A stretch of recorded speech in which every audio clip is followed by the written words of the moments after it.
formateur cariste depuis maintenant 3 ans pour Carlex et je m'occupe aussi des formations logistiques d'une manière générale. On dispose d'une usine très vaste mais qui est aussi très optimisée, des machines de production, beaucoup de stockage, des allées de circulation, des zones restreintes où il y a beaucoup de proactivité entre les charrues élévateurs et les piétons par exemple. Et on voulait vraiment sensibiliser tout le monde, surtout profiter de l'événement pour permettre à des personnes comme des piétons qui n'ont jamais roulé à chariot élévateur, qui ne peuvent peut-être pas se rendre compte de tous les dangers, de pouvoir monter sur un chariot élévateur et se rendre compte des risques de ce qui est réellement dangereux. Là, on est dans quelque chose de très innovant qui n'existe pas chez nous.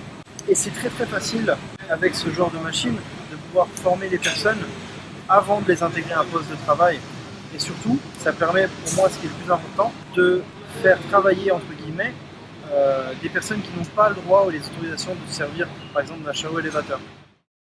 On a des gens qui sont très étonnés parce qu'enfin ils se rendent compte qu'est-ce que c'est de conduire un chariot élévateur et qu'est-ce que l'on voit surtout quand on est sur un chariot élévateur. On a une meilleure prise de conscience des risques et je pense qu'à terme on va vraiment améliorer la façon de penser et surtout la coactivité dans l'usine entre les piétons et les chariots élévateurs. Ça c'était génial de pouvoir comme aujourd'hui avoir des piétons qui nous disent c'est incroyable, je ne pensais vraiment pas qu'on ne voyait rien sur un chariot élévateur en marche arrière.